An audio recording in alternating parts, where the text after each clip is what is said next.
Y no sé si puso usted atención en el texto que leyó Eduardo, pero le invito a que lo busque. Está en 1 Juan versículo 5. 1 Juan 1, 5.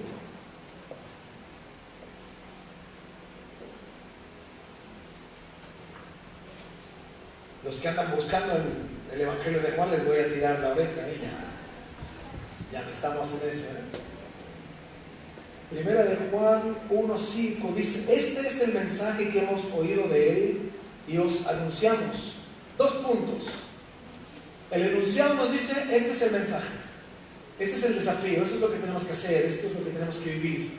Dice: Dios es luz y no hay ningunas tinieblas en él. Dios es uno, de una manera, de una forma, no cambia. Nosotros sí. Miren, siempre hay una confusión respecto a Dios del Antiguo Testamento y del Nuevo. La gente considera que el del Antiguo Testamento es uno y el del Nuevo Testamento es otro. Porque en el Antiguo Testamento vemos que Dios les dice: mira, anda a destruir a sus pueblos, extermínalos.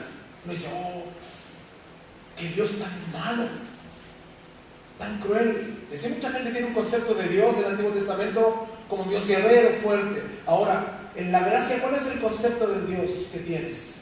De amor, de misericordia, de perdón. Pero si hacemos un análisis, Dios es el mismo. El del Antiguo y el del Nuevo es el mismo Dios. ¿Por qué consideramos que es distinto? Porque nosotros estamos quitando de la ecuación a Jesús. ¿Por qué hoy Dios no nos extermina de una vez? Y ya, solo que quieren algunos escogidos por Él y pueblen la tierra y todo. Por Jesús. Es el mismo Dios. Fuego consumidor es el mismo Dios. Lento para la ira, dice la Biblia, grande en misericordia, el mismo Dios. Pero ¿qué es lo que está hoy que permite que nosotros seamos perdonados? Hay una misericordia y dice la Biblia, longanimidad, una paciencia al extremo. Es Jesús. Solo por Jesús estamos hoy de pie aquí. Porque nosotros no tenemos mérito alguno. Por eso dice Dios es luz y no hay ningunas tinieblas en Él. 6. Si decimos que tenemos comunión con Él, fíjate, decimos que tenemos. Lo repito para los que no me miraron. Si decimos que tenemos comunión con Él y andamos en tinieblas, o sea, decimos pero andamos, o sea, mis conceptos, pero mis conductas son opuestas a lo que digo. ¿Qué dice la Biblia? Mentimos y no practicamos la verdad. Pero si andamos en luz, o sea, yo digo que ando en luz y mis conductas me muestran que ando en la luz que digo, ¿qué dice la Biblia? Tenemos comunión unos con otros. Pero no es tan solo eso. Dice que nuestro caminar de errores, virtudes, defectos, la sangre de Jesucristo nos limpia de todo pecado. Nosotros hoy vivimos inmersos en una época donde la imagen cuenta. Las personas basan sus éxitos, sus vidas, su futuro en una imagen a proyectar, la que generalmente está muy separada de la realidad. Vidas llenas de caretas, donde las imágenes que suben a las redes sociales intentan proyectar un perfil ideal. La gente a veces saca fotos solo de un lado, ¿han visto? Lo único que cambia es el fondo. Siempre es lo mismo. Proyectar lo mismo. El lado bueno que tienen. Proyectar una imagen de lo que generalmente no es lo que realmente son. Proyectan un perfil ideal, una postura ideal, una forma de comunicar cómo están y cómo se sienten, que muchas veces difiere muchísimo respecto a la realidad que vive cada persona. Esto pasa en el mundo y lamentablemente también pasa en la iglesia. La gente quiere proyectar una imagen. Muchos cristianos quieren proyectar una imagen de super cristianos. Muchos creyentes quieren proyectar una imagen de súper creyentes, de personas súper ungidas. Y esto evidentemente, como les decía, pasa en el mundo, gente que quiere proyectar una imagen contraria a su realidad. Hoy todo importa, cómo te vistes, cómo está tu cabello, cómo hablas, dónde y cómo vives, en qué te transportas. Miles de argumentos donde las personas siempre quieren proyectar una falsa imagen, adecuándola de acuerdo a quienes le escuchan o le conocen.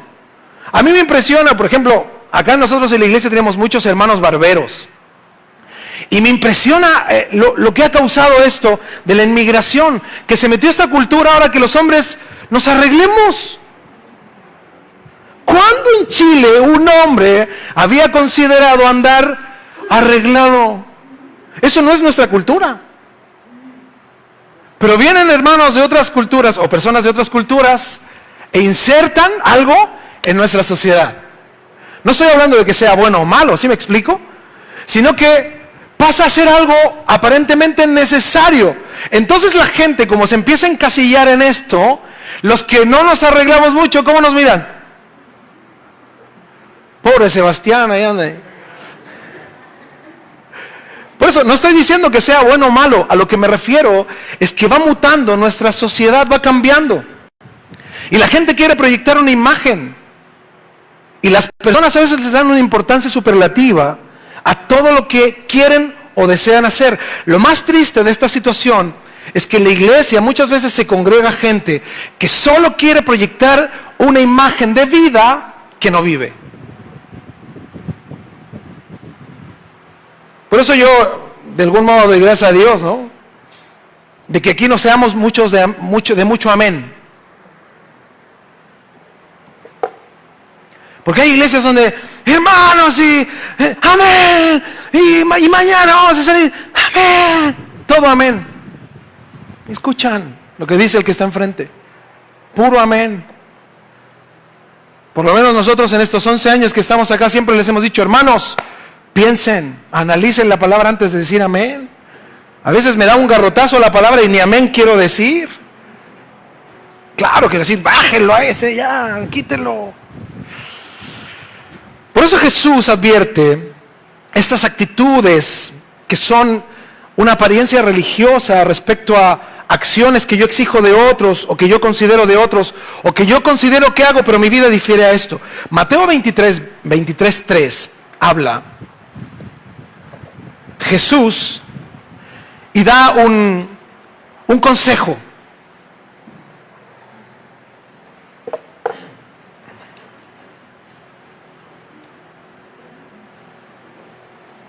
Da un consejo que después profundizaremos cómo los apóstoles luego también lo exponen de una manera mucho más profunda.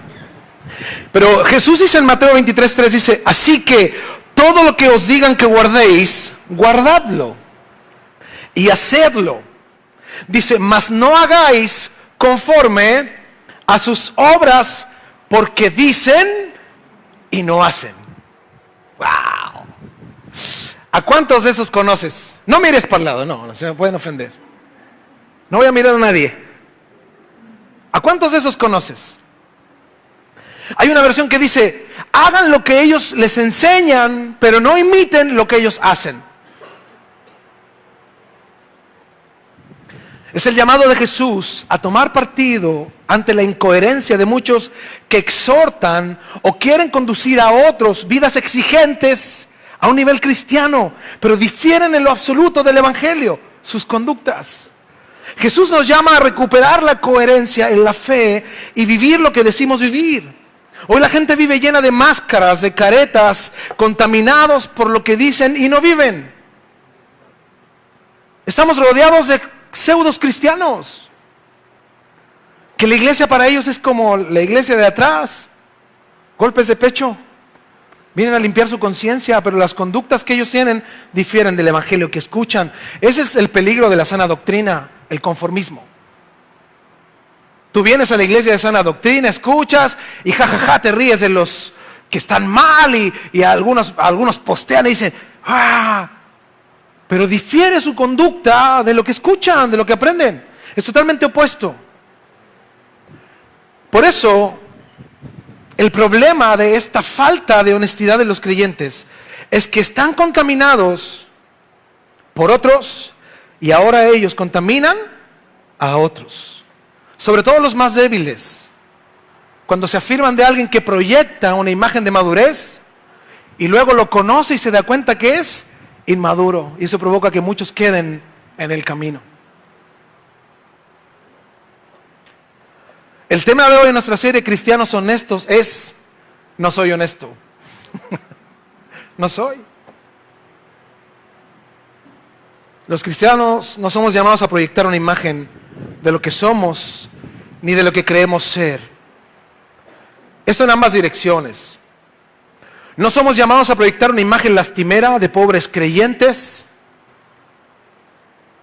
ni tampoco de super creyentes. Nosotros somos cristianos. ¿Quién es la imagen que debemos de proyectar? Cristo.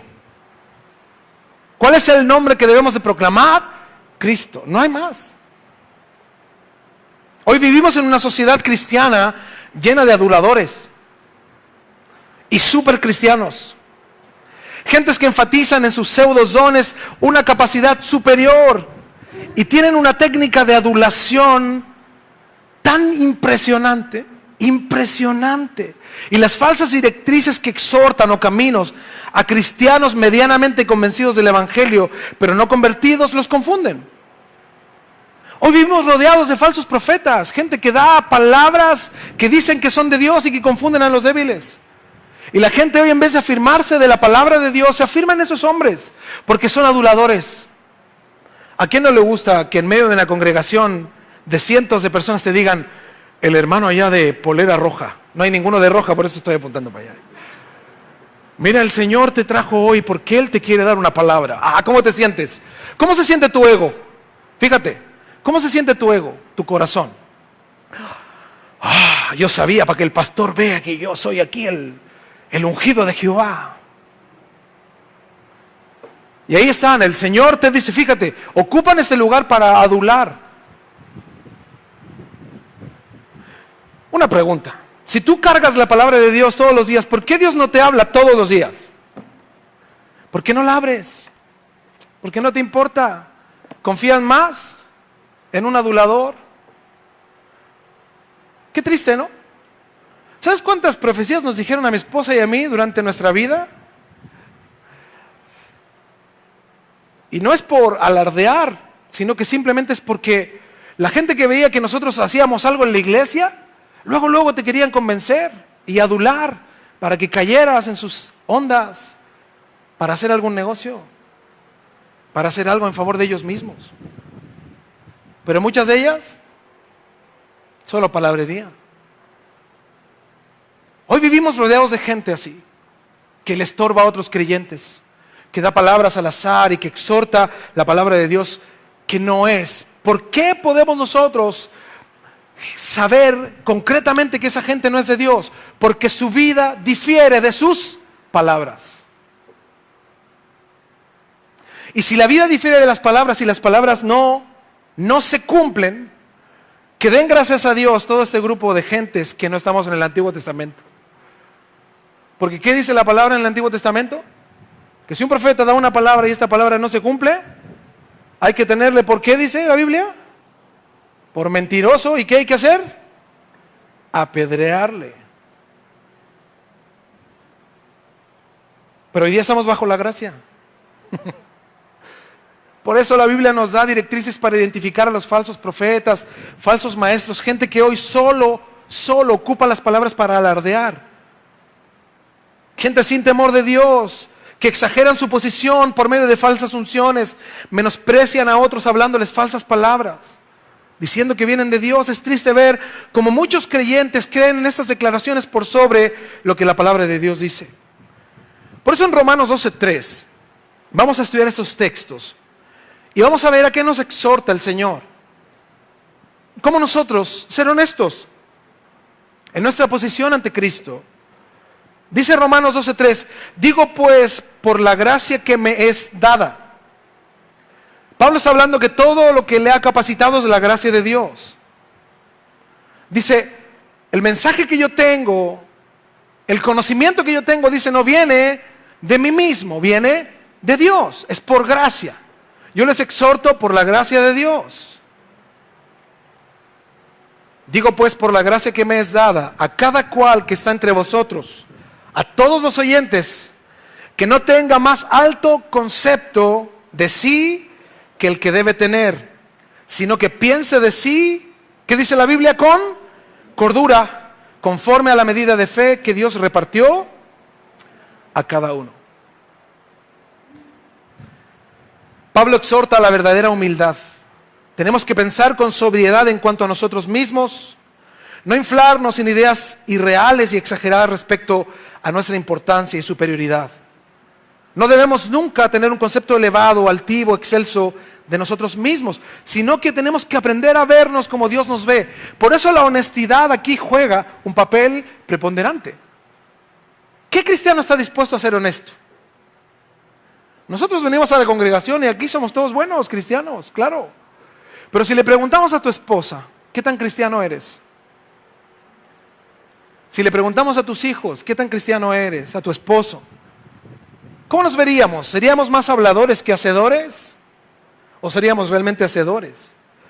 Primera de Pedro 5:5 dice, igualmente jóvenes, estad sujetos a los ancianos y todos sumisos unos a otros. ¿Cómo se puede lograr esto? Revestidos de humildad, porque Dios resiste a los soberbios. Dios se opone al soberbio, está contra ellos, dice, y da gracia a los humildes.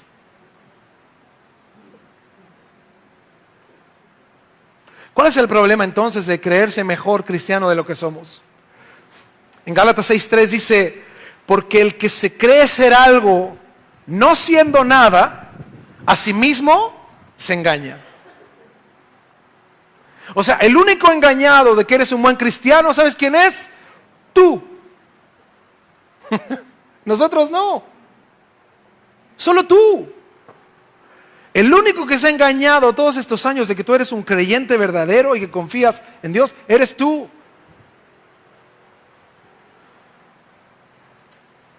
La Biblia está hablando del pensamiento personal, no de lo que Dios dice de Él, sino de lo que Él mismo dice de Él.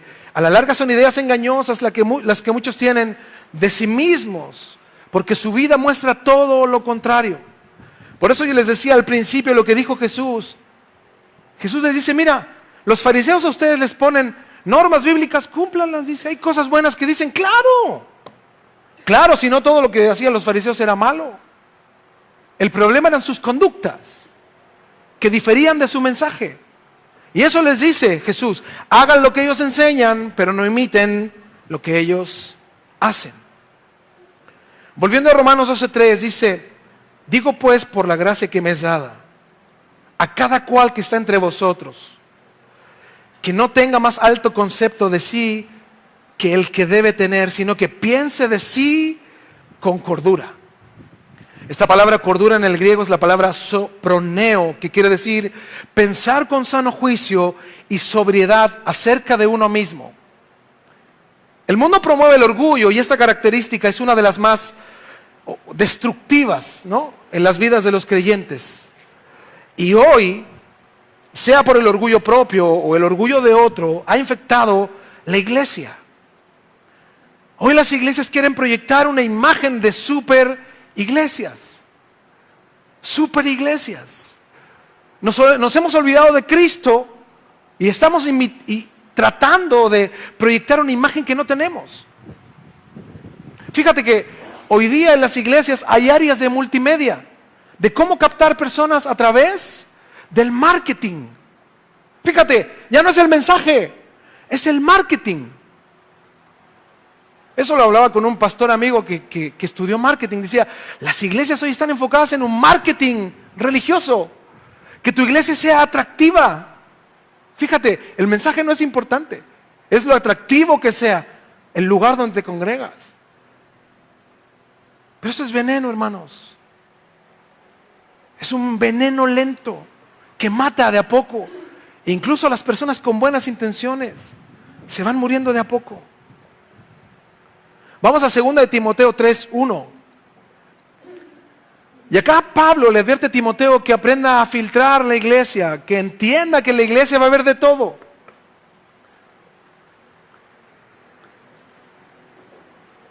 En la iglesia no son todos malos ni todos buenos. En la iglesia no son todos justos. En las iglesias no todos buscan a Dios, sin duda. Hay de todo. Por eso Pablo le exhorta a Timoteo y le dice, mira, tú como pastor identifica el carácter de los hombres. Dice 2 de Timoteo 3:1. También debes saber esto, que en los postreros días vendrán tiempos, ¿cómo dice? Peligrosos. Sin duda, esa es una característica de toda la historia de la iglesia, pero cuando habla el apóstol Pablo respecto a los postreros días, está hablando de que esto iba a ser un incremento a un nivel extremo. En los días previos a la parusia, dice el texto, o la segunda venida de Jesús.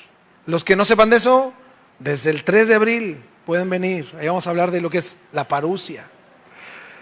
Entonces vendrán tiempos peligrosos. Esta palabra significa tiempos difíciles. Tiempos donde tienes que estar alerta, como orábamos en la mañana. Dios, ayúdanos a guiar a nuestros hijos en medio de tiempos difíciles. ¿Cómo no vamos a buscar a Dios? Si los tiempos que ahora estamos viviendo son horribles, horribles. Si vieron el caso del niño que pusieron en una escuela de niñas, ¿verdad?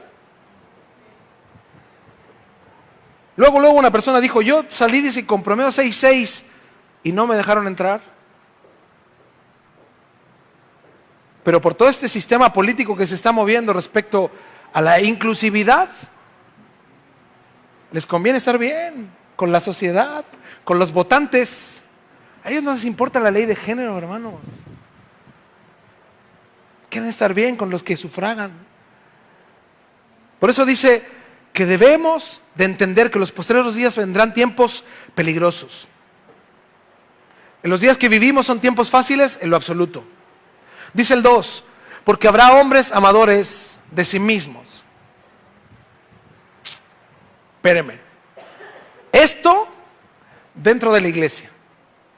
Aquí no está hablando del carácter de los hombres fuera de la iglesia, porque eso es obvio. Esto es características dentro de la iglesia.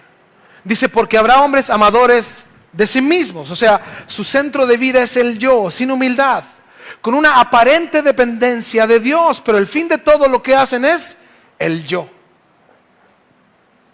El yo. Lo que predomina en su corazón es el yo, agradarse a sí mismos. Fíjate, gente que habla así como, no, es que hoy no me sentí cómodo. No es que yo quiero estar donde me sienta bien. Fíjate, el yo. No viendo ni por sus hijos, ni su esposo, nada, es el yo. Ya saben cómo les digo a sus hermanos, ¿no? Los yoyos. Yo, todo yo. Yo.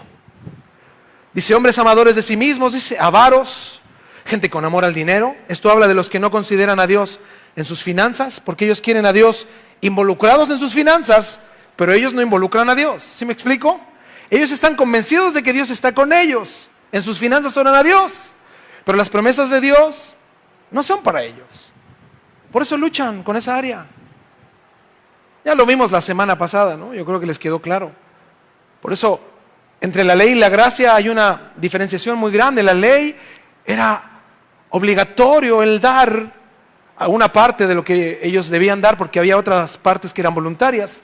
Por algo muy simple, Dios había dado promesas y Dios cumplió sus promesas. ¿Cuál era ahora la condición? Era que ellos suplieran a la tribu de Leví, ¿no? Ellos debían de hacer las cosas a la manera de Dios. Y Dios seguía cumpliendo sus promesas. Ahora en la gracia, ahora solo Dios nos pone las promesas y quien quiera tomar las promesas, las recibe. Pero a la manera de Dios, no las suyas. Avaros. Dicen que no aman el dinero, pero no dan nada. Qué curioso es eso, ¿no? Gente que no da nada y dices, hermano, la avaricia inunda tu corazón. No, ¿cómo? No es cierto. Pues no dan nada. A nadie. Hasta le hacen fuchi al que le limpia los vidrios ahí en la esquina. Por 100 pesos. ¿No? Avaros. Vanagloriosos, esta palabra significa fanfarrón. Quienes dicen hacer, pero no hacen. Quienes dicen orar, pero no oran. Quienes dicen ser maduros, pero son inmaduros. Yo me acuerdo de un hermano que conocí yo hace un tiempo atrás y decía, llegaba siempre aquí con los ojos bien ojeroso, ¿no? Y llegaba bien tarde a la iglesia. Y decía, ¿y qué te pasó? No, dice, pastor, es que me levanté a orar como a las 4 de la mañana. Oré hasta como las 10.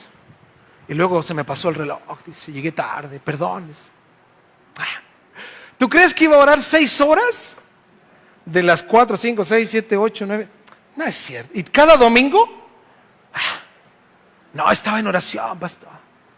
No es cierto. Como la gente que dice, no, pastor, juntémonos a orar, hagamos oración. Y los días de oración aquí en la iglesia no vienen. Dicen, pero no hacen. Vanagloriosos, fanfarrones. Soberbios dice que significa orgullosos, blasfemos, quienes se burlan de Dios con sus acciones, actitudes, dan tiempo para todo lo demás, pero a Dios lo restringen. Son gente que blasfema el nombre de Dios, simplemente porque en vez de vivir para Dios, diciendo que lo hacen, están pisoteando el nombre del Señor. Estas características, vanaglorioso, soberbio y blasfemo, viene de la mano de un corazón donde predomina el yo, el orgullo. Dice, desobedientes a los padres. Eso para qué lo explico, ¿no? Se entiende clarito, no tengo que ir al original. Ingratos, esto significa malagradecidos. Impíos, que tienen lo santo y lo profano al mismo nivel. Las cosas del mundo con las cosas de Dios ahí. Sin afecto natural, esto significa sin amor de familia. Wow. Sin amor de familia, indiferentes a su familia. Todo lo demás es más importante, pero su familia está en segundo plano. Implacables, significa quien no perdona. Calumniadores, quien habla mal de alguien, quien habla lo que no sabe de alguien y quien habla mentira de otro. Calumniadores. Intemperantes, significa quien no se controla. Crueles, aborrecedores de lo bueno, esto significa quienes diluyen el mensaje. Estas características son evidentes en el mundo. Pero Pablo le está hablando a Timoteo que su fe no decaiga al ver esta clase de personas en la iglesia que él pastoreaba. Características, hermanos, tan alejadas del evangelio que esto debilita la fe de muchos. Mira, ¿qué es lo que te tiene hoy de pie? Mira, en mi vida yo hablaba delante con un hermano y decía, yo como a los 27 años comenzamos a pastorear con mi esposa. Y en ese tiempo, en estos años, hemos visto a mucha gente humillarnos, tratarnos mal, etc. A nosotros, también a otros. Hemos visto a mucha gente quedar en el camino, a mucha gente hacer cosas que ni pensaste ni te imaginaste y que a veces te ponen en una situación tan difícil. Y tú puedes comparar la misma experiencia que hemos tenido nosotros con otros que les afecta tanto que también se quedan en el camino. Ahora, ¿qué nos ha sostenido? ¿Qué te ha sostenido a ti? Mira que tú ves, muchos de nosotros, sobre todo los más antiguos, que vemos que la mayoría de nuestros hermanos son toda gente nueva. ¿Qué nos ha sostenido? ¿Qué nos ha mantenido de pie? ¿Sabes que solo la gracia de Jesús? Solo su gracia. Porque si fuera nuestra humana debilidad, ya hubiéramos renunciado. Nos hubiéramos quedado en el camino. Por eso Pablo le dice, hey, mantente firme a pesar de ver toda esta clase de gente en la iglesia. Gente a la que vas a discipular, gente con la que vas a sembrar tiempo, vas a sembrar dinero, los vas a ayudar, pero... Y esto debería de hacernos reflexionar a nosotros. Por eso les hablo de honestidad. ¿Qué nos sostiene hoy aquí? ¿Qué nos tiene aquí hoy? La gracia de Dios, sin duda. Pero además de eso, ¿qué cosas del carácter de los hombres que van a estar en los últimos tiempos predominando tenemos? Dice el 4, traidores, quienes traicionarán a sus amigos. Fíjate, la traición a veces no es algo frontal, a veces es algo por la espalda de otros. Si tú hablas mal de los que te han tendido la mano toda tu vida, eres un traidor.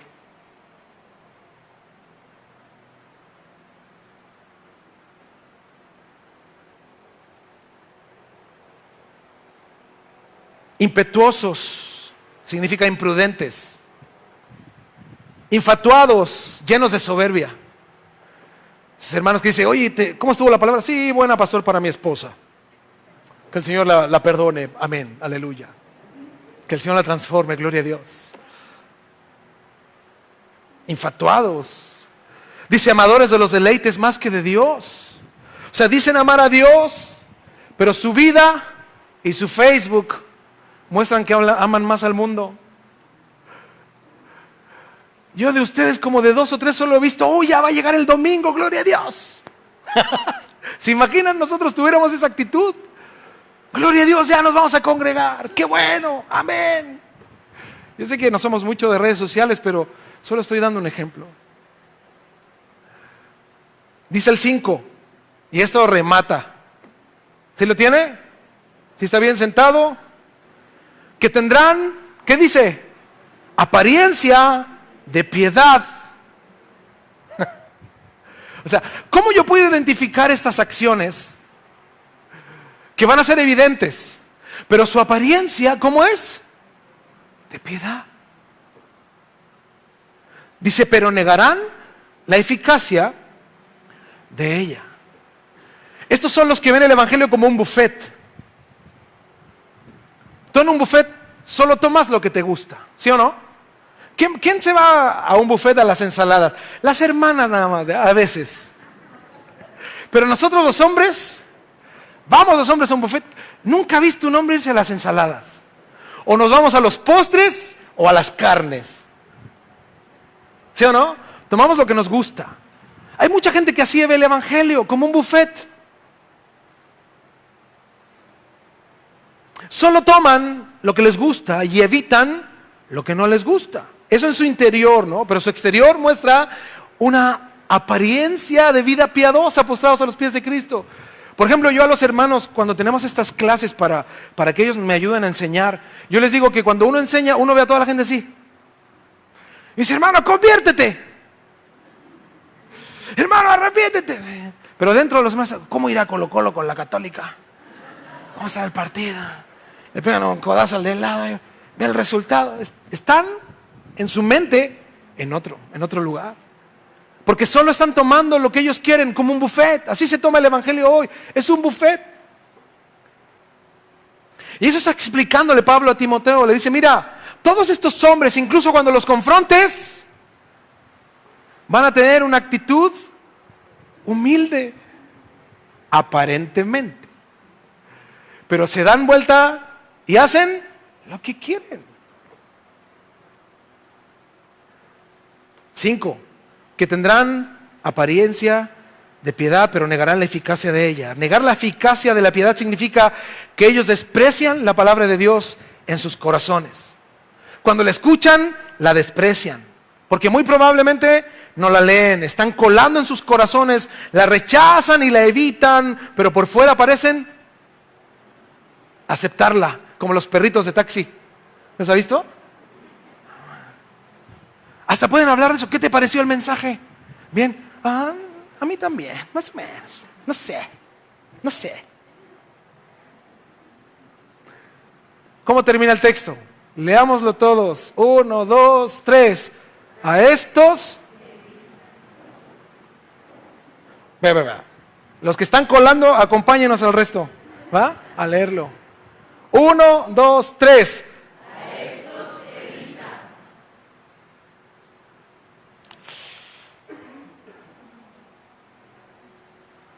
Pero pastor, qué falta de misericordia. ¿Por qué no restaurarlos, pastor? ¿Por qué no orar por ellos? Unjámoslos con aceite, pastor, hirviendo, para que cambien. ¿Por qué dejarlos así? ¿Por qué evitarlos? Yo me hacía la siguiente pregunta: ¿por qué evitarlos y no restaurarlos? Yo me creo más bueno que Dios, ¿no? Entonces yo me hice esa pregunta, a lo mejor ustedes también. ¿Pero por qué evitarlos y no restaurarlos? Mira, las personas que hacen todas estas cosas no solo son comunes hoy en día, sino que a menudo son héroes de nuestra cultura. La simple responsabilidad de los cristianos es evitar no solo estas actitudes, sino también a las personas que hacen estas cosas. ¿Por qué? Porque muchos piensan que es suficiente con que ellos mismos no sean así y ponen poca atención en las compañías que frecuentan. Pero si pasamos tiempo con personas de este tipo, nos van a contaminar. Porque ellos no quieren cambiar. Ellos están bien. Ellos no ven su pecado. Todo el resto sí, pero ellos no. Yo he hablado así con muchos. Que tú le dices, pero estás mal en eso. No, estoy bien. O dices, tú estás mal en eso y te hacen como el perrito de taxi. Sí, pastor, sí. Hacen lo que quieren. La Biblia dice, a estos evita. Pablo escribió en 1 Corintios 15:33, no erréis, las malas conversaciones corrompen las buenas costumbres. Estos creyentes no son creyentes, creen más en sí mismos que en Dios. Ellos son más milagreros que Dios mismo. Ellos son más capaces que Dios, ellos pueden lograr cosas y Dios no lo dicen, pero así viven. Es más, ellos mismos no consideran la restauración porque no sienten necesitarla. Creen que sus conductas son piadosas, siendo abiertamente opuestas al Evangelio. Sus corazones están conformados a su modo de ver el Evangelio, no a la palabra de Dios. Están convencidos de que no cometen errores. Pero nosotros podemos ver que a lo bueno le dicen malo y a lo malo bueno. Es más, tú hablas con ellos y van a tratar de convencerte a ti que lo que ellos hacen, que cómo viven, que cómo hablan, está bien. Por eso no los podemos restaurar, porque ellos consideran que no necesitan restauración. Por eso, ¿qué dice la Biblia? A estos evita. Sus corazones están llenos de un falso evangelio, de un falso compromiso, de liviandad. Al apartarte tú, les haces ver lo que ellos no ven, te aseguras de guardar tu corazón, de no caer en sus contaminaciones y permites que Dios haga su obra, que Dios trate con él. Pero hay cristianos hoy porfiados, que se creen más buenos que el Espíritu Santo, que pueden transformar a las personas. Eso no es cierto.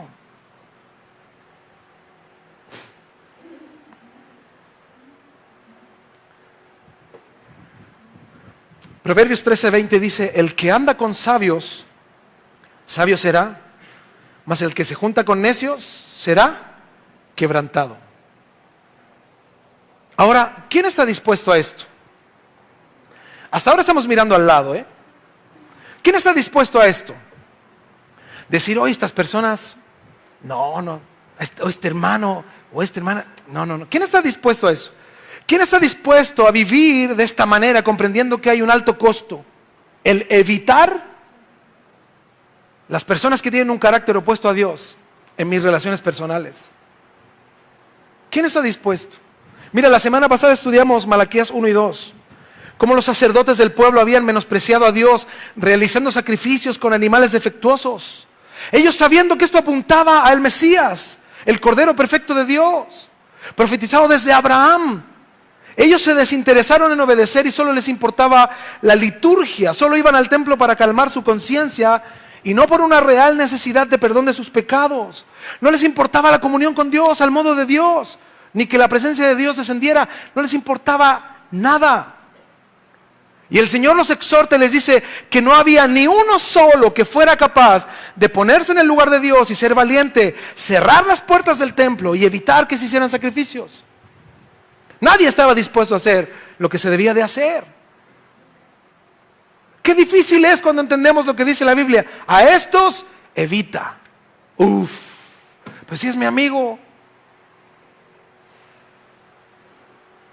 Si llevo conociéndolo 30 años, pastor, es mi esposo. ¿Cómo le hago?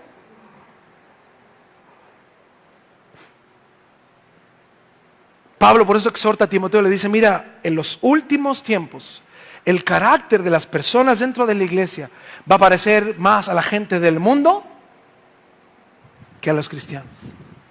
Y si la iglesia está contaminada con el mundo, es un peligro. Por eso, volviendo a Romanos 12:3, digo pues por la gracia que me es dada, a cada cual que está entre vosotros, que no tenga más alto concepto de sí que el que debe tener, sino que piense de sí con cordura, conforme a la medida de fe que Dios repartió a cada uno. Esto es fácil mirando hacia el lado, ver quién es o quién lleva una vida inconsecuente, y a veces mientras enseña esto, comenzamos a recorrer la iglesia, ¿no? Ahí estamos sentados y empezamos silla por silla a mirar, infatuados. A ver, ¿dónde está el infatuado? Soberbio. Ahí está, vino. Ahí estamos, colando en nuestros lugares, buscando. Silla por silla, recorremos la iglesia y analizamos a las personas. Ahora el apóstol Pablo exhorta a la iglesia a hacer un examen personal para nosotros no infectar a otros. Analizarnos cada día en el tabulador espiritual que es la palabra de Dios. Por eso dice, nadie tenga más alto concepto que el que debe tener. Nadie. Pablo no nos aconseja tener un tipo de actitud masoquista. Yo nunca me voy a olvidar en algunas iglesias donde dicen, por ejemplo, mis hermanos, nosotros no somos nada. Amén. Somos basura. Amén. Somos lo peor de esta tierra. Amén. Y a eso salvó el Señor. Amén. Y la gente, ¿no? Se van como basura para su casa. ¿Así se sienten? Ay, yo. Una basura. Yo soy la peor basura, Señor. Porque siempre queremos darnos un dejo de humildad superior al resto. Los demás son basura, yo soy la peor basura. Para sentirme mejor con Dios, ¿no? Pero ¿sabes lo que es eso? Orgullo. Porque ¿cuál es tu intención de sentirte así ante la gente? Lastimero. Que los demás te digan, oh, pobrecito, mi chanchito, pobrecito, qué humilde. Oh, ¿viste ese hermano, qué humildad? ¿Y cómo te sientes por dentro? Ay, yo soy tan humilde. Es orgullo. Es orgullo. Él nos dice que veamos la verdad en cuanto a nosotros mismos. Cuando nos vemos a nosotros mismos como en realidad somos, es imposible que te apartes del orgullo si te sientes un cristiano lastimero. Por eso dice que debemos de pensar con sobriedad en cuanto a nosotros mismos. Ni irnos al exageramiento de la lástima, ni irnos al otro lado de sentirnos súper cristianos, sino en un equilibrio sano, bíblico. No debemos tener un concepto elevado, tampoco ni altivo o excelso de nosotros mismos, sino que debemos de aprender a vernos como Dios nos ve. Mis hermanos, ¿qué somos nosotros? ¿Cómo nos sentimos? ¿Cómo te sientes tú como creyente? ¿La peor basura del cristianismo? Sí, pastor, porque el apóstol Pablo decía, yo soy el peor de los pecadores, el último. Hermano, él no lo decía por orgullo. El trato de Dios con él fue tan grande que era sincero. Hoy existen los cristianos VIP. ¿Se ha escuchado de eso, no? Hasta los conciertos cristianos ponen zonas VIP. Algunos ni saben lo que significa VIP, pero significa Very Important People, o persona muy importante. Entonces hay cristianos que tienen un ego tan inflado que se sienten ellos cristianos VIP, que ganarán el premio, que alcanzarán la meta. Como dicen algunos pastores de la prosperidad y gente, no son pastores, son gente que no usa a Dios, sin duda, son hombres que usan el evangelio como comercio. Dice que tú eres campeón, que eres un Jehová Junior, que tú eres mejor que el resto. No, eso es mentira. Nosotros somos pecadores redimidos. Eso somos. Todos venimos del mismo lugar. A todos Dios nos perdonó toda la vida, todos nuestros pecados. Y ninguno aquí que venga de un lugar peor es más o menos. Porque el Señor a todos nos salvó por un mismo medio, que es Jesús. Y ahí están, ¿no? Los que se sienten cristianos VIP, que si ellos se van de la iglesia habrá un vacío muy grande que llenar. No, pastor, si yo me voy de esta iglesia, toda esta zona se va conmigo. Me siguen, me creen, me aman. Cristianos VIP. Y ahí están los cristianos VIP en las iglesias hoy, ¿no? Hasta caminan más erguidos y tienen sus Biblias ahí más grandotas y te miran así medio despectivo. ¡Qué terrible! Yo he escuchado de cristianos que no les gusta sentarse con todos porque no son de su nivel. Digo, ¿qué nivel es? Una vez le pregunté a uno, ¿qué nivel es usted? De FONASA. Porque digo, de nivel cristiano no existe. Somos todos iguales. Y está el otro extremo, los lastimeros, lo peor que ha recogido Dios de la tierra, llenos de orgullo, porque la verdad, ellos no piensan así, es solo una apariencia lastimera para recibir consuelo y la lástima de los espectadores. Es tanto el orgullo que les encanta estar rodeados para que les digan cuán buenos son.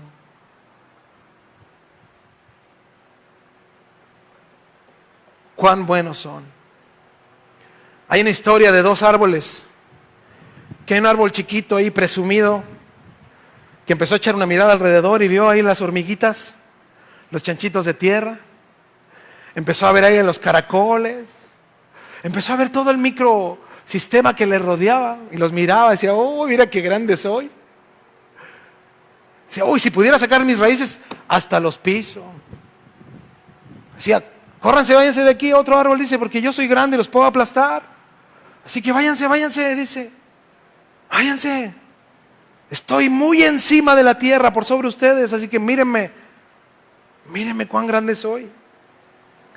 Y jactándose, dice la historia, el arbolcito se balanceaba para tirar sus hojas e impedir que todos ahí le rodearan.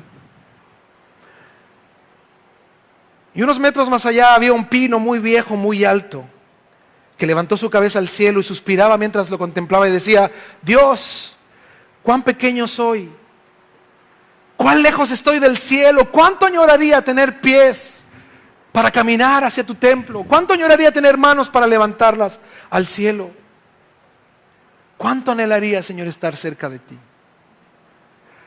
Fíjate, la apreciación es diferente con Cristo. Muchas personas se consideran como el arbolito chico, indispensables, pero a la luz de la madurez de Dios en otras personas nos damos cuenta y podemos ver que no son nada ante Dios.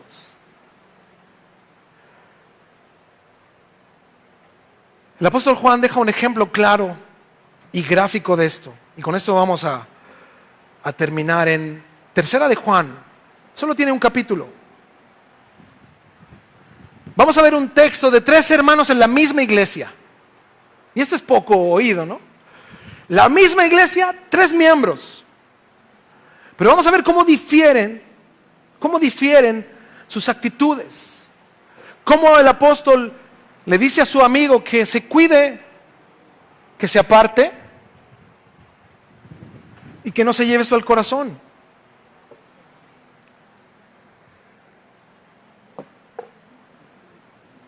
Tercera de Juan 1.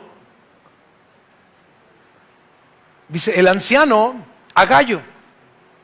El apóstol Juan se identifica como el anciano. Es muy probable quien no diga o que él no explique quién era el que enviaba la carta directamente producto de la persecución de esos días. Porque realmente sería muy poco prudente decir, oye, ¿quién envía la carta? Juan. Ya sabemos dónde está, ¿no? No, por la persecución él prefirió decir el anciano. Toda la iglesia de ese tiempo conocía a Juan como el único sobreviviente ya de la iglesia, el último sobreviviente de los apóstoles, y como un hombre ya anciano de edad. Dice, el anciano Agayo, el amado a quien amo en la verdad. Juan tenía un profundo amor por este hermano llamado Gayo. Esta es una traducción de una palabra romana que es Gaius. Entonces, Gayo fue como lo más textualmente adecuado, pero en sí el nombre era Gaius, un laico que vivía en una ciudad cerca de Éfeso. Y las palabras de Juan en una traducción dice, el saber que estás bien me hace bien. El saber que te va bien me hace sentirme bien. Estoy feliz por saber que estás bien. Versículo 2, amado, dice, yo deseo que tú seas prosperado en todas las cosas y que tengas salud, así como prospera tu alma. Fíjate, este texto lo usan en las iglesias de la prosperidad para incitarte a dar. Esta palabra no es de Dios para la iglesia. Esta palabra es un deseo personal de Juan para su amigo. No puedo tomar este texto y generalizarlo, no, porque estos son los manipuladores que ocupan la Biblia para sacarte. Este es un anhelo personal de un hombre hacia otro. Por eso dice, yo deseo, no dice el Señor, dice, no, dice, yo, Juan, deseo que tú seas prosperado en todas las cosas y que tengas salud, así como prospera tu alma. Juan expresa su deseo personal a Gayo, que fuese fuerte en su cuerpo y en las áreas naturales de su vida, en su economía, así como lo era espiritualmente. Sería interesante aplicar esta prueba, ¿no? Hoy en día. ¿Se imaginan si nuestro aspecto físico fuera un reflejo de nuestro estado espiritual? Lo repito, si tu aspecto físico, tu apariencia, tu cuerpo fuera un reflejo de tu estado espiritual, ¿qué aspecto tendrías? ¿Serías tú una persona grande, así robusta, fuerte, viril, así, espiritualmente y físicamente? ¿Que fuera lo mismo? ¿O sería usted un debilucho, decrépito, que apenas se pueda mover? Gayo era la clase de persona acerca de la cual podía decir el apóstol Juan, Dios permita que tu vida física fuese tan fuerte como tu vida espiritual. Ahora, ¿por qué este deseo de Juan? Versículo 3, pues mucho me regocijé cuando vinieron los hermanos y dieron testimonio de tu verdad, de cómo andas en la verdad. Fíjate, la gente habló, no lo que decía, sino que habló cómo vivía. Wow. Su vida era un testimonio de la verdad, y lo que impresionó a Juan no fue el hecho de que él conociese la verdad, sino que viviese la verdad. Tenía una vida consistente. No predicaba una cosa y hacía otra, sino que andaba en la verdad. Dice el 4, no tengo yo mayor gozo que este, el oír que mis hijos andan en la verdad. Imagínate un pastor que discipula a los hermanos, que los vas a visitar, que tienes una relación con ellos, y después sales y vuelves, o te enteras que están bien, perseverando, permaneciendo, que sirven en la iglesia, que buscan a Dios. ¿Cómo crees que se sienten? Imagínense. Este era el sentir de Juan. No tengo yo mayor gozo que este, el oír que mis hijos andan en la verdad. 5. Amado, fielmente te conduces cuando prestas algún servicio a los hermanos, especialmente a los desconocidos. Aquí está hablando directamente de los misioneros o cristianos que dejaban sus propiedades, dejaban su vida, dejaban su trabajo por ir a predicar el evangelio. Y esta ciudad quedaba de paso. Entonces, ¿qué hacía este hermano Gayo? Él les daba hospedaje, no tan solo hospedaje, sino que cubría sus necesidades y les daba para que ellos siguieran su camino. Por eso dice 6, los cuales han dado ante la iglesia testimonio de tu amor, y harás bien en encaminarlos como es digno de su servicio a Dios, para que continúen su viaje. Fíjate, no tan solo los recibía, les alimentaba, sino que los encaminaba. Esto significa, los acompañaba y les daba para que continuaran su labor. Dice el 7, porque ellos salieron por amor del nombre de Él, del Señor, sin aceptar nada de los gentiles. Nosotros pues debemos acoger a tales personas para que cooperemos con la verdad. La Nueva Traducción Viviente dice, desde el 5, querido amigo, le eres fiel a Dios cada vez que te pones al servicio de los maestros itinerantes que pasan por ahí, aunque no los conozcas. Ellos le han contado a la iglesia de aquí, de tu cariñosa amistad. Te pido que sigas supliendo las necesidades de esos maestros. O sea, era acción. tal como le agrada a Dios, pues viajan en servicio al Señor y no aceptan nada de los que no son creyentes. Por lo tanto, nosotros, dice, somos nosotros los que debemos apoyarlos y así ser sus colaboradores cuando enseñan la verdad. Ahí está la condición. ¿Cuál era la acción? Suplir a las necesidades de los maestros itinerantes. Pero ¿cuál era la condición? Que estos maestros enseñen la verdad.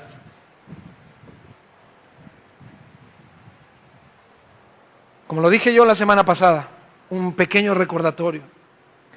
Una de las señales de que una persona ha sido realmente transformada por Dios es su generosidad.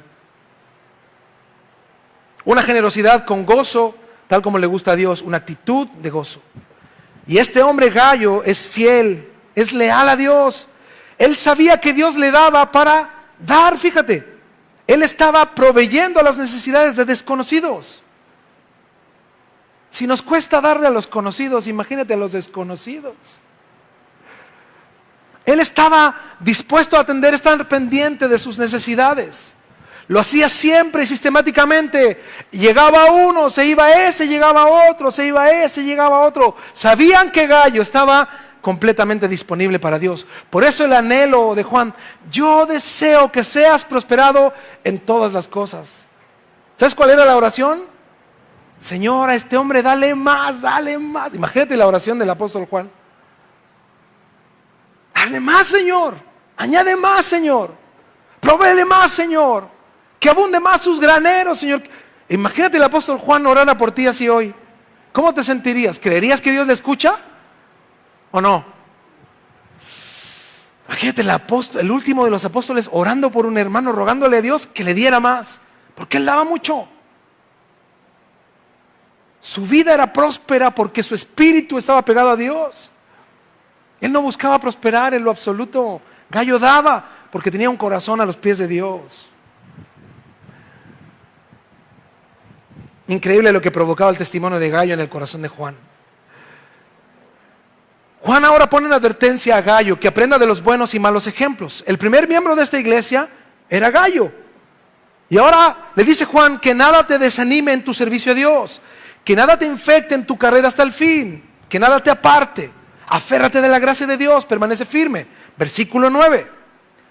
Yo he escrito a la iglesia, pero Diótrefes, el segundo hermano de esta iglesia, el cual le gusta tener el primer lugar entre ellos, el hermano yo de la iglesia, no nos recibe. Fíjate, Gayo recibía a todos. Y había un hermanito en la iglesia que andaba ahí en la chimuchina de la iglesia, convenciendo al liderazgo, hablando ahí, que no recibieran a nadie. Dice el 10, por esta causa, si yo fuere, recordaré las obras que hace, parloteando con palabras malignas contra nosotros. Y no contento con estas cosas, no recibe a los hermanos. Y a los que quieren recibirlos, ¿qué dice? Se los prohíbe y los expulsa de la iglesia. Oh. ¿Qué hacía este Diótrefes? ¿Se sentía el yo ahí? ¿No recibía a los hermanos? A lo mejor se paraba en la puerta, ¿no? Para que nadie se diera cuenta. Oye, ahí viene. Cierra la puerta. Dile que no hay culto. Que se suspendió la oración. Sáquenlo. Viene a robarse las ovejas. Vienen a sacarnos dinero. Y fíjate, los otros que no tenían un corazón firme se confundían. Permitían que éste hiciera lo que quisiera. Por eso el apóstol Pablo lo denuncia con nombre y apellido. ¿Cuál es el problema en esa iglesia? Dice Diótrefes. Menos mal que aquí ninguno se llama Diótrefes. Algunos sí, se parecen, pero no. Miembro de la misma iglesia de Gayo. Escuchaban el mismo mensaje. Iban a los mismos cultos, asistían a los mismos discipulados bajo la misma supervisión del apóstol Juan, pero eran completamente diferentes. El apóstol Juan, al poner el nombre del opositor en cuestión, expone públicamente y reprime a este hombre actuando en pleno amor de acuerdo a la palabra. Muchos pueden decir, ¿y por qué lo expuso? Eso es amor. Porque si la Biblia dice, si lo exhortaste una vez, tú y él solo. Si no te escuchó, ¿qué dice después? Anda con 2 o 3 testigos. Y si no te escucha, ¿qué dice? Romanos 16, 17 dice: mas os ruego, hermanos, que os fijéis a los que causan divisiones y tropiezos en contra de la doctrina que vosotros habéis aprendido, y que os apartéis de ellos. Wow. Este es el primer ejemplo en la iglesia nuevo testamentaria de un jefe en la iglesia.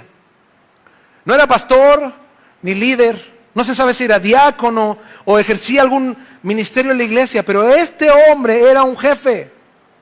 Y Juan está totalmente en contra de eso, dando claramente a entender que Diótrefes era el culpable de 4 actitudes y acciones particularmente equivocadas de su iglesia.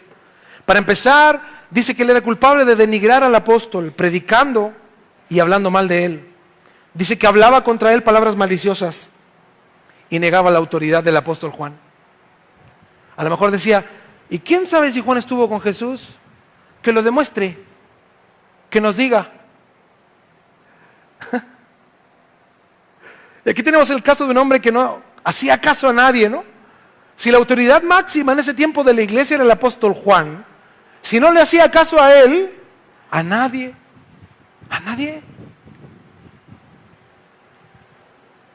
Hablaba en contra de él, calumnias.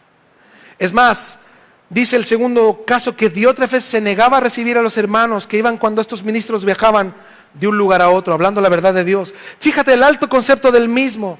No tenía ningún grado de honestidad, él se sentía bien. Sentía que estaba defendiendo la fe, negando que los hermanos vinieran. Pero lo que estaba haciendo era estorbando a la doctrina del evangelio. La tercera cosa que hacía es que los echaba. Y echaba a los que recibían a esos hermanos en sus casas. Probablemente Gallo fue uno de los que él echó de la iglesia. Por eso el ejemplo. Gallo ahí, un hombre que mostraba un espíritu de servicio impresionante. ¿Y qué hacía este otro? Lo echó. Bueno, usted, hermanito, es el que recibe a los misioneros fuera de la iglesia. Fuera. Qué terrible, ¿no? No solo estaba en contra de los hombres que venían, sino en contra de aquellos que estaban dispuestos a recibirles. Y sabes que esa ha sido una de las maldiciones en la iglesia hasta el día de hoy. Por causa de esa tendencia a negar la amistad cristiana a alguien que le cae bien a una persona, pero no le cae bien a usted, se ha producido en la iglesia extensas disensiones, perjudicando y haciendo un daño que ya no se puede deshacer de modo alguno. Yo les llamo a estos los grupitos evangélicos, los que se juntan con algunos nomás. ¿Te has visto eso? No, es que yo los de la izquierda no los saludo, pastor. Yo a los de mi lotito nomás. El grupito. Aquí, hermanos, no hay. Los que dirigen discipulados somos 4 personas. Solo Fernando con su esposa, Jonathan con su esposa, Carlos con su esposa y su servilleta, su servidor. Nadie más ni está capacitado ni está designado a hacerlo.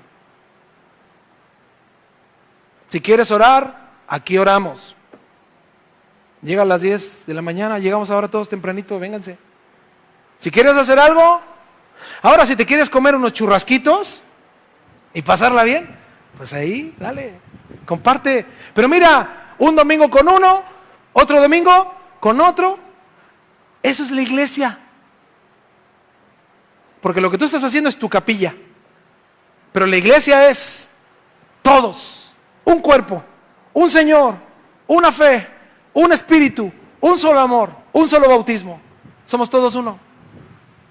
Y si no me crees, vente cuando trabajemos los sábados, ahora después del 7. ¿Sí o no? ¿Comemos todos lo mismo o no? ¿Sí o no, Davidcito? Hermanos, la iglesia es la iglesia. Mira, ¿por qué no podemos tener amistad con hermanos de otras iglesias? Yo se lo encuentro lamentable. Mira, cuando nosotros hacemos los congresos, yo les invito a la mayoría de los pastores del sector, les doy invitación. ¿Cuántos vienen? Ninguno. ¿Por qué? ¿Por qué no vienen? Es más, mira, ¿por qué a nosotros tampoco nos invitan a sus rollos? ¿Por qué no nos invitan? Porque nos conocen. ¿Sabes cuál es el temor de los pastores de aquí alrededor? Que no vienen ni les interesa relacionarse con nosotros. Que puedan oír algo, que se den cuenta que ahí está mal. Y mi intención no es sacarle ovejas a nadie, no me importa, ¿eh? No es mi intención. Pero ellos sí tienen temor. Hay gente que tiene temor de que tú te relaciones con ellos, de que hables el mensaje. Es más, hay iglesias que están súper torcidas, hermanos, y están tan convencidos del error que se lo creyeron ya. No hay nada que hacer. Ya se lo creyeron. Diótrefes era un hombre que lo único que hacía en la iglesia era dividir y no unir, pero era necesario que estuviera ahí. Qué curioso, ¿no? Que Juan dijera, oye, sáquenlo a ese, ya, quítenlo, cámbienlo, mándenlo fuera, expúlsenlo. Fíjense que Juan no dice nada de eso. Dice nada más, mira, yo lo expongo para que esto sea público lo que está ocurriendo. ¿Por qué este hombre cometió un error tan grave? Porque a él le encantaba ser el primero. A él le encantaba sacar a la luz la carne. El actuar de este modo está privando al Señor a ocupar el primer lugar en la iglesia. La preeminencia en la iglesia es Él. El primer lugar es Él. Pero muchos hombres quieren colocarse primero que Dios. Por desgracia, hoy en la iglesia hay demasiados hombres como Diótrefes. Se caracterizan por esta actitud, queriendo ser los primeros, deseando parte de la gloria, privan a Dios de su herencia, robando lo que le pertenece a Dios. Yo leía un comentario y decía que el doctor H.E. Robertson, un destacado dirigente entre las iglesias bautistas y un erudito en el griego, escribió en cierta ocasión un artículo sobre Diótrefes en una revista de su denominación. Y dice que unos días después le informó el editor de la revista que le habían escrito 25 diáconos para anular la suscripción a su revista, sintiéndose personalmente atacados. Qué triste, ¿no? Mire, algunos de ustedes aquí pueden pensar que yo estoy hablando de lo que sé de ustedes. ¿Les puedo decir algo? Estos temas nosotros los tenemos hace meses. Esta serie nosotros, con mi esposa, cuando yo le hablo de los temas, es tiempo. Están equivocados. No quiten su suscripción. Si el Señor nos habla es porque nos advierte de nuestras condiciones, porque a veces tenemos un concepto errado de nosotros mismos. No somos honestos. Y como Dios nos confronta, en vez de sentirnos felices, nuestro orgullo nos gana. El tercero, vimos a Gallo, Diótrefes, no tener un Diótrefes, ¿no? Y el tercero se llama Demetrio. Vemos ahora cuál es el consejo de Juan con respecto a esta situación, pero dése cuenta que lo que hace Juan es aconsejar a Gallo y no generar una división en la iglesia, sino generar conciencia de la diversidad de hermanos que hay en una iglesia. Dice el 11, amado, no imites lo malo, sino lo bueno. El que hace lo bueno es de Dios, pero el que hace lo malo no ha visto. Y ahí está la respuesta. El que hace lo malo no ha visto a Dios.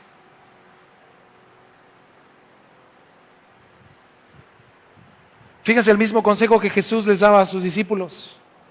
Hagan lo que les dicen, sí, los mandatos, háganlos, pero no imiten sus conductas. Lo mismo está diciendo, mira, no imites lo malo, sino lo bueno. ¿Cuál era el conflicto aquí? Uno echaba a los hermanos, otro los acogía. Uno los quería sacar de ahí y echaba a los que los recogían, y el otro apoyaba, los guiaba, los sustentaba. ¡Qué diferenciación! Versículo 12. Todos, ¿cuántos? Todos dan testimonio ¿de quién? De Demetrio. Y aún la verdad misma, y también nosotros damos testimonio, y vosotros sabéis que nuestro testimonio es verdadero. En este caso habla como un apóstol que posee el don de discernimiento, pero además el consejo de los demás. Y está diciendo Juan, quiero enfatizar lo que todo el mundo opina acerca de Demetrio, que es un hombre en quien se puede confiar, un hombre que anda conforme a la verdad, que ha dado testimonio en todo lo que es, dejando bien en claro que se puede confiar en él. Es evidente que Demetrio fue el que le llevó esta epístola a Gayo. Por eso era confiable. Él la entregó y probablemente fuese uno de los misioneros que viajaba de uno a otro lugar, pero en ese momento estaba ahí en la iglesia. ¿Qué nos deja este texto de 3 hermanos? La diversidad que hay en la iglesia, y hoy aún más, peligrosa diversidad. Si nosotros no somos honestos, nunca podremos entender ni discernir la honestidad del resto. Porque al no conocer la palabra, no conocemos las conductas alejadas de la palabra de Dios. Pensamos que todo es bueno, pero no todo es bueno. Por eso el apóstol Pablo dice, oye, todo me es lícito, pero no todo me conviene. El consejo de cualquiera puedo oír. Nosotros hablamos la semana pasada del dar. Y alguno te puede haber dicho, no des nada, nada importa. Mira, ¿qué consejo es más sabio? ¿La Biblia o el del hombre?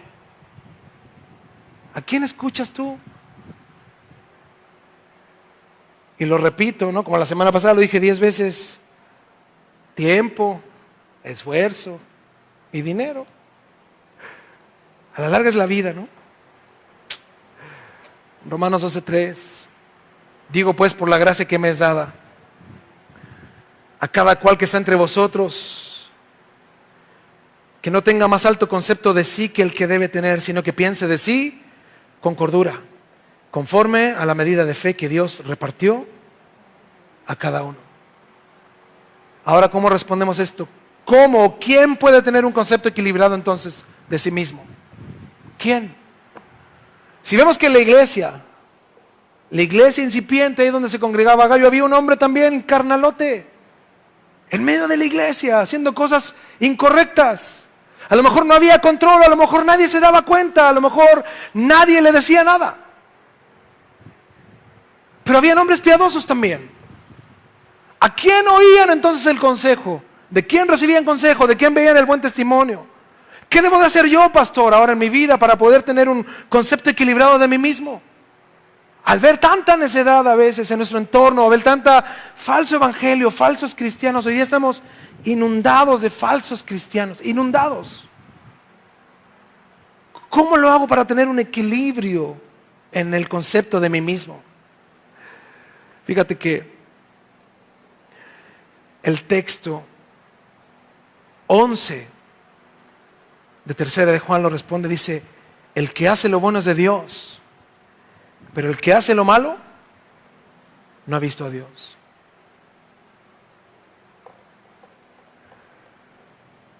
Nosotros vemos bíblicamente una experiencia grandiosa de un hombre que vio a Dios y fue transformado. Podemos entender lo que significa el nuevo nacimiento.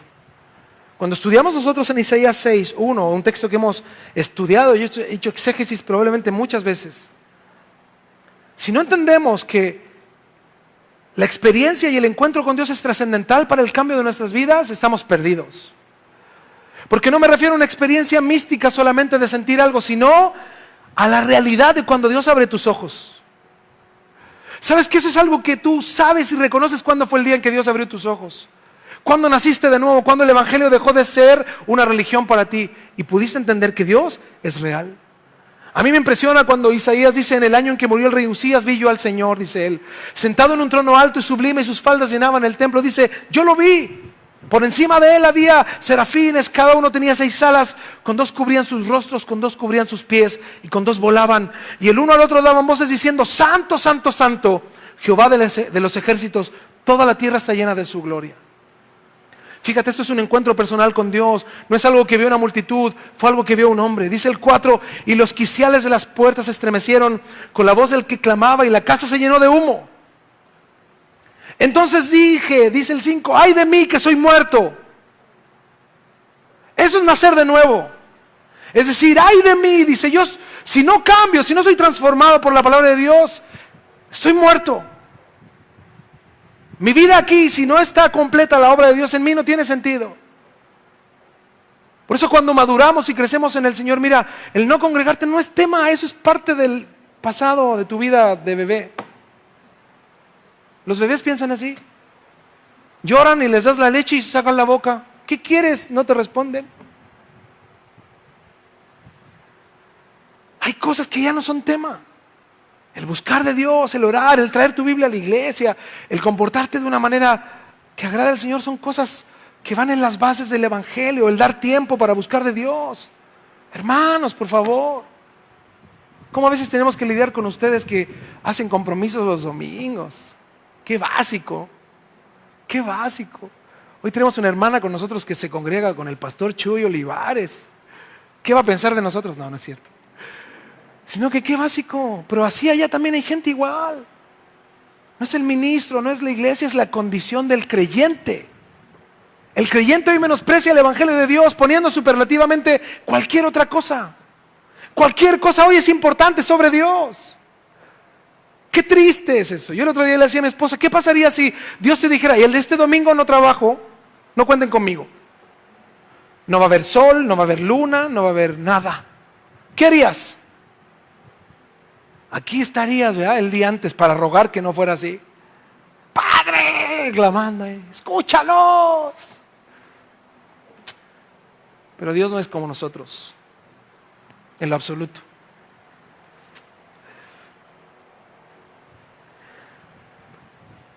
Solo a quienes Dios ha abierto sus ojos y pueden ver al Señor, pueden entender cuán grande es Dios.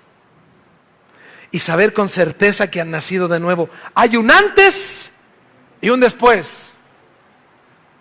Hay una vida sin Cristo y una vida con Cristo. Hay una separación y una división en el corazón, en el camino, en la mente y en el ser entero. Es imposible pensar igual, vivir igual, caminar igual. Vamos en un proceso sin duda, ¿no? Sin duda en un proceso. Pero el nacer de nuevo te permite saber que Dios te dará por medio de su gracia la capacidad de pensar de ti en un sentido equilibrado. Mis hermanos, seamos honestos. No lo somos porque tenemos tantas cosas importantes en nuestra vida que superan a Dios. A veces una simple salida a comprar supera a Dios. Un resfrío, una pequeña piedra en el zapato muestra nuestro corazón apartado de Dios. Para algunos es súper importante, pero para otros ya es secundario. Para otros que hablan y dan discurso de vida cristiana, pero sus hechos solo muestran la decadencia moral y espiritual en la que viven. Se mienten a sí mismos, porque el resto puede ver que son simplemente charlatanes y mentirosos. Otros se sienten la peor basura del mundo, que Dios recogió. Mi hermano, que tu orgullo no te engañe. Dios no vino a recoger basura. Dios vino a rescatar al pecador, y nada de lo que Dios creó es desperdicio. Al contrario, toda su creación es buena. Así dijo Dios el sexto día, dice, y vio Dios que lo que hizo era bueno. Fíjate que el único que crea basura es el hombre. Pero nada de lo que Dios hizo se desperdicia. Tu punto de vista lastimero está alejado de la realidad de Dios. Porque solo quieres la atención de los hombres en vez de postrar tu corazón y recibir más de Dios. Hermanos, seamos honestos. Si te sientes firme y sientes que este mensaje no es para ti, ¿qué te dice la Biblia? Cuida de no caer. Si te sientes bien y maduro, busca más de Dios. Mantente firme. Que nada ni nadie te aparte del camino que lleva a la vida eterna. Si somos honestos, ¿cómo pensamos de nosotros mismos ante Dios? Yo te invito a que cierres tus ojos ahí en tu lugar y piensa con honestidad, haz ese ejercicio. ¿Cómo te sientes ante Dios? Mira, si no es por su misericordia y su gracia, no estaríamos aquí. Así dice su palabra. Es su gracia que nos sostiene. Por eso debemos de entender que debemos de analizar nuestra vida cada día a los pies de la palabra de Dios. Y hacer un análisis, honestamente. Y decir, Señor, mira, a veces yo me siento bien confiado de que está todo bien, pero purifica mi corazón. Si consideras que no hay nada vale en ti, hermano, ríndete al Señor, estás equivocado. Es tu orgullo el que te tiene ciego. Todos, absolutamente todos necesitamos de la gracia de Dios, de su poder transformador, de que no hayan en nosotros características de las personas del mundo o de los hombres de los últimos tiempos o de los días postreros que apartan el corazón del Evangelio.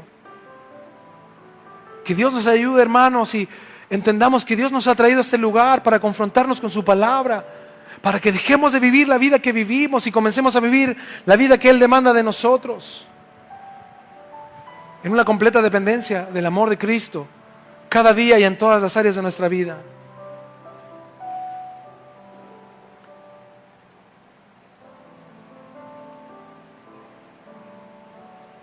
Ayúdanos, Señor.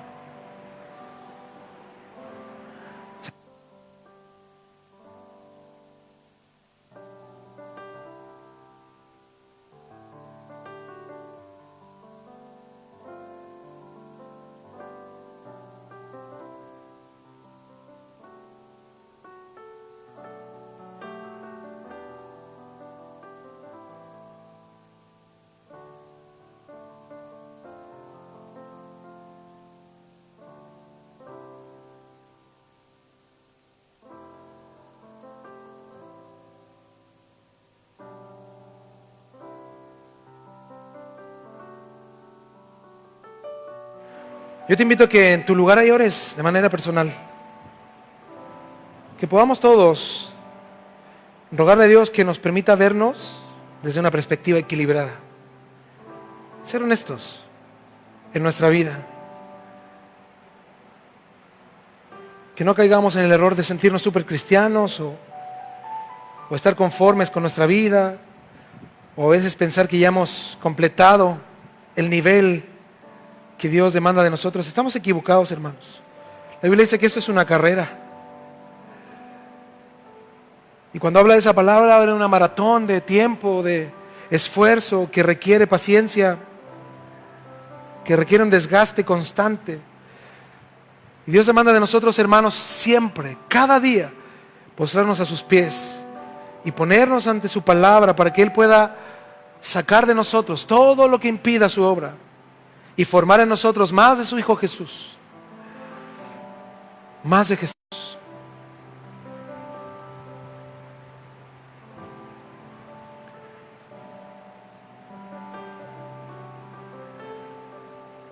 Hace algunos años había un canto que cantábamos, es muy antiguo para algunos a lo mejor no los conocen. Pero este canto dice una verdad impresionante. Yo le invito, si usted se lo sabe, podemos cantar al Señor juntos.